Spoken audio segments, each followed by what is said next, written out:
आज आप सभी लोग के सामने एक डेरिवेशन रख रहे हैं। और प्यारे बच्चों, जैसा कि आप सभी जानते हो, इस चैप्टर में कई सारे डेरिवेशन हैं। आज भी हम 3 डेरिवेशन कराएंगे, सुष्मिता ध्यान देना। तो सबसे पहले हम आपसे पूछेंगे कुछ। देखो ध्यान से, देखो जरा बोर्ड पे। देखो, हमने ना आप लोगों को हेडिंग बताया ना कुछ बताया, डायरेक्ट चित्र बना दिया। बेटा शिवांशु किस चीज का चित्र बना है? आप सभी लोग देख रहे हैं, उत्तल लेंस बना है। किसी कोई डाउट? उत्तल लेंस अच्छे से दिखा? अच्छा, ये उत्तल लेंस की पार्श्विक अक्ष है। सत्यम देख रहे हो जरा, उत्तल लेंस बोर्ड पर बना है। बैठ जाओ, तुम पूछेंगे। तो ये एक उत्तल लेंस बना हुआ है। आगे आ जाओ स्मित पर। एक उत्तल लेंस बना हुआ है, यहाँ पर ध्यान दो। ये इसका क्या है? प्रकाशित केंद्र। और ये बच्चों क्या है? जिससे पूछेंगे वही जवाब देगा। उत्तल लेंस साफ साफ दिखा सबको? प्रकाशित केंद्र दिखा? यहाँ शिवांशु प्रथम फोकस F1 है, यहाँ 2F1, यहाँ F2 है, यहाँ 2F2। कोई अशुद्ध किसी को? सबको समझ में आ रहा है कि नहीं? ध्यान से देखिएगा, एक एक स्टेप जो है बच्ची का समझना है। अगर हम एक वस्तु रख दें मुख्य अक्ष पर और नाम इसका रख दें AB। एक वस्तु रखी है, सभी लोग गौर से देखो।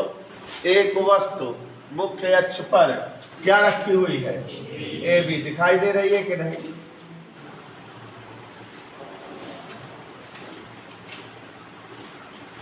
सीधी रही थी ना। कोई एक वस्तु ये भी रखी है, सभी को दिखाई दिया। अब चूंकि ये लेंस के सामने रखी है, तो बहुत सारी किरणें इस वस्तु से होकर लेंस पर आपतित होंगी और लेंस के द्वारा इसका प्रतिबिंब प्राप्त होगा। यही तो होगा शिवांशु। और हम लोग जो है प्रतिबिंब जब बनाते हैं किसी वस्तु का लेंस के द्वारा, तो 3 प्रकार का अपवर्तन हमें याद आता है। एक मुख्य अक्ष के समांतर किरण ले जाना, दूसरी प्रथम फोकस से ले जाना, और तीसरी प्रकाशिक केंद्र से ले जाना। यही है ना? तो रोली यहाँ ध्यान से देखो जरा। ये एक किरण मुख्य अक्ष के समांतर चली, और ये जैसा कि आपको सभी को पता है कि लेंस से अपवर्तन के पश्चात लेंस के द्वितीयक फोकस से गुजरेगी। कोई दिक्कत किसी को? अच्छा बच्चों, आपको आज एक काम की बात बता रहे हैं। एक साइंटिस्ट है फिजिक्स में, सर आइजैक न्यूटन। वैसे इनके जो है गुरु थे अरस्तु, और अरस्तु के गुरु थे सुकरात। साक्रेटिस या सुकरात जो दार्शनिक थे यूनान के, नाम सुना होगा। उनके शिष्य अरस्तु थे। अरस्तु जो विज्ञान के जनक हैं, जिन्होंने सबसे पहले विज्ञान की खोज की, आविष्कार किया, विज्ञान जीव विज्ञान सबकी खोज की, उन्हीं के शिष्य न्यूटन थे। तो न्यूटन भी बहुत ज़्यादा जानकार, बड़े दिमागी थे। इनकी एक खासियत थी कि ये फिजिक्स या केमिस्ट्री के कौनों क्यों डेरिवेशन करे या कौनों खोज करे, तो हुआ पहुँच जाए, अपनों हुआ कुछ खोजे उजे ला गए, और अपन जो है नाम एक हुआ झंडा गाड़ दें। अब आप खुद देखो कि न्यूटन साहब का नाम आप जो है यांत्रिकी में पढ़े हो। यांत्रिकी के जनक है न्यूटन के गति विषयक नियम है ना, गति के समीकरण वगैरह बहुत सारी खोजें दिया है कि नहीं? तो माने ये समझ लो कि यांत्रिकी में इनका इस्तेमाल है, या इन्होंने बहुत सारे आविष्कार खोज की है। यहाँ प्रकाश पढ़ा रहे हैं, प्रकाश में भी इन्होंने खोज कर दी। उसके बाद उष्मा पढ़ते हो तो उष्मा में भी न्यूटन ने खोज कर दी। माने चाचा न्यूटन हर जगह अपन झंडा गाड़े पहुंचा रहा था। तो ये यहाँ भी आ गए लेंस वगैरह वाली खोज में भी। तो जैसा कि आप देख रहे हो श्वेता, एक किरण मुख्य अक्ष के समांतर चली और कहाँ से गई? द्वितीय फोकस से गई। अगर अभी हम इकाई किरण प्रकाशिक केंद्र से लेके चले, तो तुरंत जान लो UVF वाला डेरिवेशन आने लगेगा। जो लेंसों के लिए UVF में डेरिवेशन कल कराए थे, तो उसमें एक किरण मुख्य अक्ष के समांतर चलती थी और दूसरी किरण हमेशा कहाँ चलती थी? प्रकाशिक केंद्र से। लेकिन न्यूटन जो है, चूंकि न्यूटन है तो थोड़ा खुरापाती थे। एक किरण मुख्य अक्ष के समांतर इन्होंने वस्तु से आपतित कराई, और इकाई किरण कहा कि चलो प्रथम फोकस से लेके चले। तो इकाई किरण ये कहां से लेके चले, प्रथम फोकस से। आप सभी को पता है कि जब जो है प्रथम फोकस से किरणें लेंस पर आपतित होती हैं तो लेंस से अपवर्तन के पश्चात कहां से जाती है, मुख्य अक्ष के समांतर हो जाती है। दोनों किरणें एक दूसरे को जहां कट होंगी वही वस्तु का प्रतिबिंब बन जाएगा कि नहीं। और गौर से देखो, वस्तु का प्रतिबिंब दिखाई देने लगा होगा, ए डैश बी डैश ऐसे बन गया। कोई दिक्कत बेटा, कहीं किसी को असुविधा? चित्र एक बार फिर से समझाए, चित्र एक बार फिर से समझो, चाचा न्यूटन की खोज है। अगर अभी एक किरण मुख्य अक्ष के समांतर, मान लो इस किरण का नाम ए एम है और इस किरण का नाम जो है ए एफ एल, ऐसे अगर अभी एक किरण मुख्य अक्ष के समांतर लेके चले तो यह लेंस के द्वितीयक फोकस से जाती है, और दूसरी अगर प्रकाशीय केंद्र से लेके चलते तो उसी मार्ग से जाती। लेकिन तब कौन सा डेरिवेशन होता बेटा, यूबीएफ का। तो ये दिमाग में याद रखो, कभी कभी बच्चे जब एग्जाम में आता है डेरिवेशन करने का तो न्यूटन वाला डेरिवेशन करने लगते, लेकिन आदत पड़ी रहती है एक किरण समांतर एक किरण फोकस से ले जाते हैं तो कभी डेरिवेशन नहीं हो पाता, उसे बेचारे आधे फंसे रहते हैं। तो आप याद रखो सत्यम गुप्ता कि अगर जो है न्यूटन चाचा वाला सूत्र डिराइव करना रहेगा तो एक किरण मुख्य अक्ष के समांतर रहेगी और दूसरी किरण कहाँ से चलेगी, प्रथम फोकस से। कहाँ से चलेगी, बदल गया ना, इतना सबको समझ में आया। अब ये मान लेते हैं शिवांशु कि ये जो प्रथम फोकस है और ये वस्तु है, प्रथम फोकस से वस्तु की दूरी x है। चित्र दिखाई दे रहा है सबको? मान लिए प्रथम फोकस से वस्तु की दूरी, ठीक है, और यह भी मान ले रहे हैं कि लेंस की प्रथम फोकस दूरी f1 है, माने प्रकाशीय केंद्र से f1 तक की दूरी कितना है, f1। मान नहीं रहे हैं शिवांशु? यह भी मान ले लेंस के प्रकाशीय केंद्र से द्वितीयक फोकस की दूरी माने द्वितीयक फोकस दूरी f2 और द्वितीयक फोकस से प्रतिबिंब की दूरी x डैश। ये पूरा मान लिए है। केवल क्या क्या मान लिए शिवांशु? चित्र का वर्णन करे बेटा। चाचा न्यूटन की बात है, अभी देखो क्या करेंगे। ये न्यूटन ने एक उत्तल लेंस लिया, उत्तल लेंस के मुख्य अक्ष पर क्या रख दिया, क्या नाम है उसका, ए बी से एक किरण मुख्य अक्ष के समांतर चली, क्या नाम है उसका, लेंस से अपवर्तन के पश्चात कहां से गई, ये हम जानते हैं। दूसरी किरण स्वाति नक्षत्र कहां से चल रही है, प्रथम फोकस से ए एन, ये मुख्य अक्ष के क्या हो गई, लेंस की प्रथम फोकस दूरी कितना मान लिए है, द्वितीय फोकस दूरी कितना मान लिए है, और प्रथम फोकस से वस्तु की दूरी, द्वितीय फोकस से प्रतिबिंब दूरी। समझ में आया?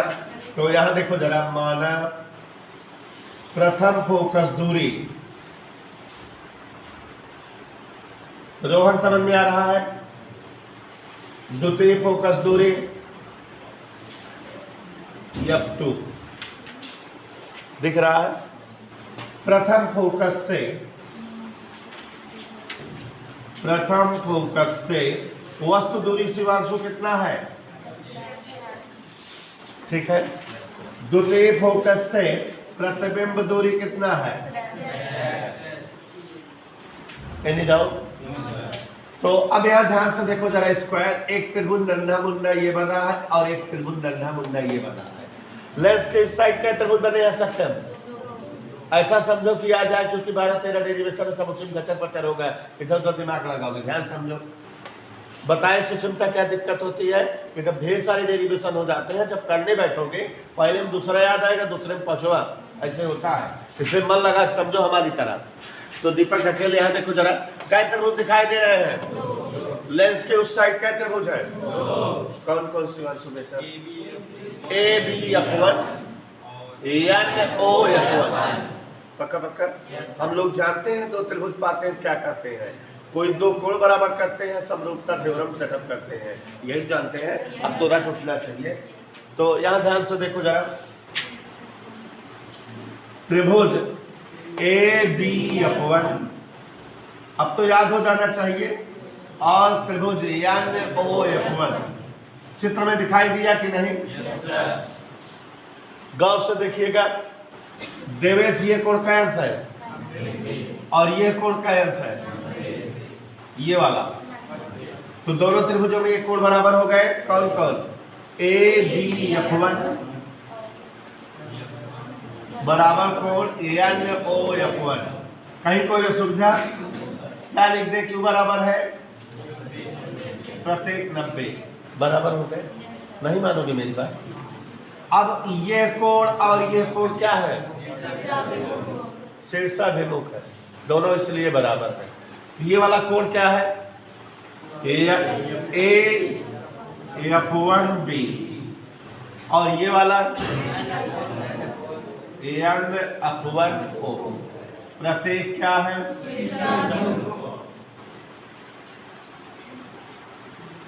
तो यहां ध्यान दीजिए जरा, ये दोनों त्रिभुजों में कौन कौन त्रिभुज देखे जरा इधर, सीरियसली समझो जिससे आपको भी डेरिवेशन आ जाए। ये वाला कोण ABF1 कितना है? 90। और ये वाला कोण NOF1, तो दोनों 90 के कारण बराबर है।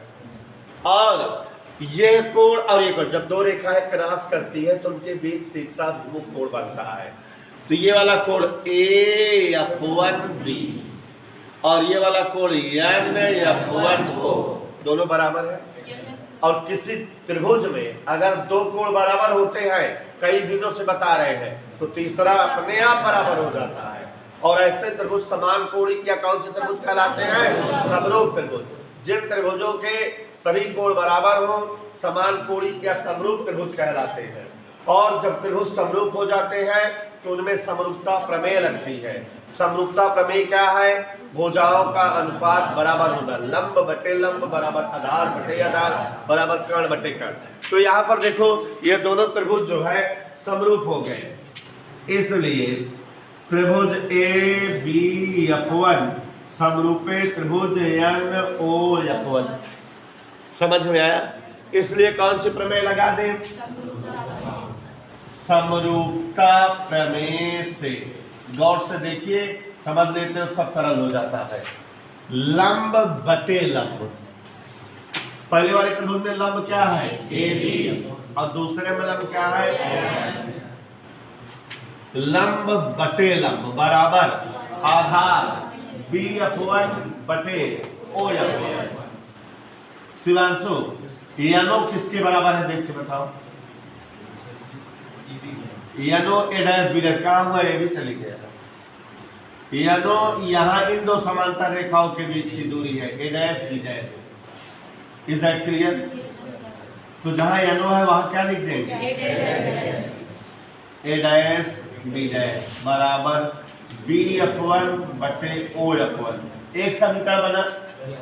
यहां तक कोई दिक्कत तो नहीं है? सबको समझ आया? क्लियर? अब देखो जरा, लेंस के उस साइड चले, फिर दो त्रिभुज दिखाई देने लगे। दिख रहे हैं? एक त्रिभुज ये दिख रहा है अंकित, और ये काय अंश का कोण दिख रहा है? 90। और ये काय अंश का कोण? माने दोनों 90-90 बराबर है। और इन दोनों त्रिभुजों में यह कोण और यह कोण भी तो बराबर है। चलो लिख दे, कौन कौन त्रिभुज बेटा? त्रिभुज MOF2 और त्रिभुज A'-B'-F2। कौन कौन त्रिभुज ले लिए? देख लिया आपने? वैसे ही लंतरानी सेट कर रहे हैं। कौन से लंतरानी सेट किया? ध्यान से देखो, यह कोण और यह कोण 90-90 के कारण बराबर है। MOF2 बराबर A'-B'-F2। क्यों बराबर है? प्रत्येक 90 है। और ये दोनों कोण भी बराबर है। क्यों? शीर्षाभिमुख। कोण MF2O बराबर A'-F2B'। क्यों बराबर है? दोनों त्रिभुजों में क्या कोण बराबर हो गए? इसलिए त्रिभुज क्या हो गए? इसलिए त्रिभुज एम ओ एफ टू समरूपे त्रिभुज A dash B dash F two. त्रिभुज समरूप हो गए, और जब त्रिभुज समरूप हो गए कौन सी प्रमेय लगती है? हमेशा जब दो त्रिभुज मिल रहे हैं हमको इस चैप्टर में, तो हम यही कर रहे हैं, समरूपता प्रमेय से।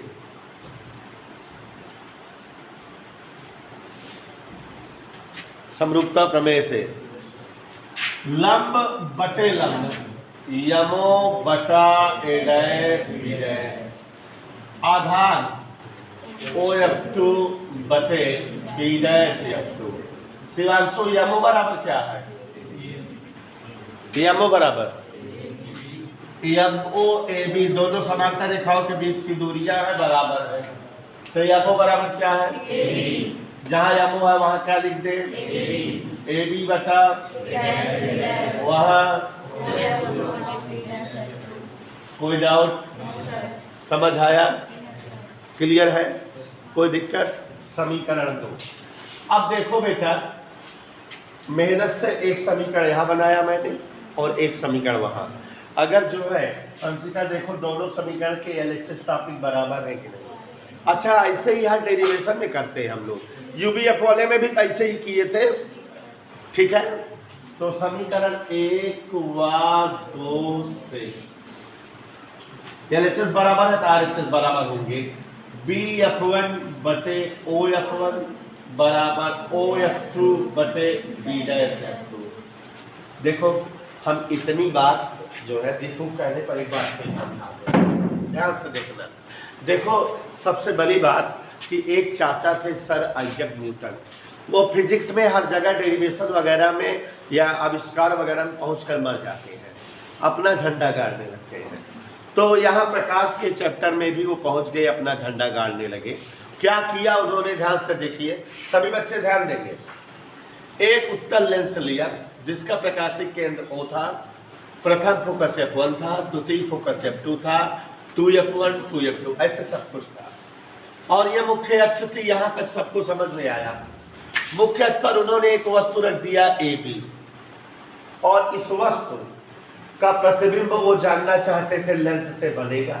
प्रतिबिंब बनाने का तरीका पता है कि 3 प्रकार की किरणें जब जो है वस्तु से लेंस पर आपतित होती है तो लेंस से अपवर्तन के पश्चात उनका प्रतिबिंब जो है प्राप्त होता है। तो यहाँ एक किरण मुख्य अक्ष के समांतर चल रही है, लेंस पर आपतित हो रही है, क्या नाम है इसका? AM दिखाई दे रहा है। और हमें पता है मुख्य अक्ष के समांतर आने वाली किरणें लेंस से अपवर्तन के पश्चात लेंस के द्वितीय फोकस से गई। कोई दिक्कत? चूंकि हम लोग डेरिवेशन यूबीएफ वगैरह किए हैं तो एक किरण मुख्य अक्ष के समांतर ले चलते हैं तो दूसरी प्रकाशिक केंद्र से ले चलते हैं। लेकिन चाचा न्यूटन ने क्या किया कि कहा दूसरी प्रकाशिक केंद्र से नहीं ले चलेंगे। और आप भी याद रखिए, अभी बता रहा हूँ याद है, लेकिन एग्जाम के समय में आप भूल जाते हो, उल्टा सीधा कर देते हो।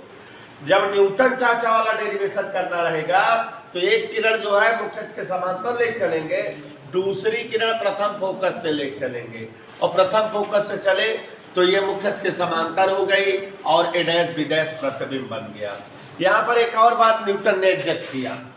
प्रकाशिक केंद्र है, प्रकाशिक केंद्र से प्रथम फोकस तक की दूरी को उन्होंने कहा प्रथम फोकस दूरी, और प्रथम फोकस दूरी से वस्तु की दूरी कितना मान लिया है? ध्यान से समझो जरा न्यूटन हुआ की कहानी।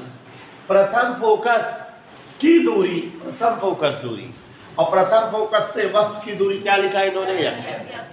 और द्वितीय फोकस की दूरी, द्वितीय फोकस दूरी, और द्वितीय फोकस से प्रतिबिंब की दूरी x डैश।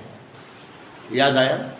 अगली लाइन से यहाँ पर देखो जरा, ये डेरिवेशन हमने एडजस्ट कराया। कैसे कराया? हमने कहा लेंस के उधर देखो 2 त्रिभुज बने हुए हैं, बने हुए कि नहीं? नाम बोलो सुमित पाल। ABF1 NOF1 सभी को दिखा? डेरिवेशन ध्यान से समझो बेटा, हम सोचते हैं क्लास में समझ में आ जाए, इसलिए डांट डांट के समझाते हैं, जो इधर उधर देखते रहते हो। तो ये कोण क्या है इसका है, और ये कोण रोहन बेटा ABF1 बराबर NOF1। तो यहाँ लिख दिए, कोई दिक्कत? तो ये सुविधा है क्या? और उसके बाद ये कोण और ये कोण शीर्ष से अभिमुख है, तो ये देखो लिख दिए AF1B यानी F1O शीर्ष से अभिमुख। दोनों त्रिभुजों का कोण बराबर हो गए, इसलिए त्रिभुज क्या हो गए, समरूप त्रिभुज हो गए। दोनों को लिख दिए त्रिभुज ABF1 समरूप यानी OF1। और तब समरूपता प्रमेय कक्षा 10 वाली लंब बटे लंब AB बटा NO बराबर आधार BF1 बटे OF1। किंतु आप देख रहे हो ये NO इन दोनों समांतर रेखाओं के बीच की दूरी है, NO का मान A' के बराबर है, तो जहां NO था वहां क्या लिख दिए। तो एक समीकरण ताजा ताजा क्या आ गया, AB बटा A' बराबर BF1 बटे, एक समीकरण बन गया। लेंस के उस साइड देखो फिर दो त्रिभुज बने हुए हैं, कौन कौन, यम OF2 A', दोनों में ये कोण और ये कोण 90-90 के कारण बराबर है, यम OF2 A', ये दोनों कोण किस कारण बराबर है, कोण यम F2O A', दोनों शीर्षाभिमुख कारण बराबर है। दोनों त्रिभुजों का कोण बराबर हो गए, इसलिए तीसरा सतह बराबर होगा। त्रिभुज समान कोणी त्रिभुज हो गए, और जब त्रिभुज समान कोणिक हो गए तो समरूपता प्रमेय लगा दे, लंब बटा लंब आधार बटा आधार MO बटा A' OF2 बटा B', ठीक है। ये अमुक जगह AB लिख दिए, दोनों समीकरण के RHS सेव कर दिए। यहां तक समझ में आया कि नहीं, यहां तक समझ में आया, न्यूटन सरल लग रहा है कि नहीं। अब आगे देखो BF1 चित्र देख के बताओ क्या है विकास सर। और BF1 प्रथम फोकस से वस्तु की दूरी x, OF1 क्या है, प्रथम फोकस दूरी F1, OF2 क्या है, द्वितीय फोकस दूरी, B'F2 क्या है, द्वितीय फोकस से प्रतिबिंब की दूरी। तिरछा गुणा करते x बराबर F1 F2। इसको कौन प्राप्त किए, इसको अगर लैंग्वेज में बोला जाए हेडिंग का नाम है, हेडिंग का नाम बोलते क्या, उत्तल लेंस हेतु। बहुत इंपॉर्टेंट हेडिंग है, कल पेपर है फिजिक्स का देखना, हो सकता है आ जाए इस बार भी। उत्तल लेंस हेतु न्यूटन का सूत्र।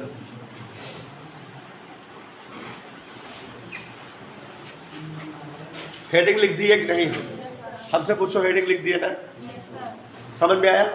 तो यहाँ देखो जरा, इसको लैंग्वेज में बोलेंगे, उसमें पूछा जाता है उत्तल लेंस के लिए न्यूटन का सूत्र क्या है। तो देखो क्या है लैंग्वेज, x माने प्रथम फोकस से वस्तु की दूरी, द्वितीय फोकस से प्रतिबिंब की दूरी का गुणनफल लेंस के दोनों फोकस दूरियों के गुणनफल के बराबर। देखो हमने कहीं चिन्ह नहीं लिया है, ठीक है।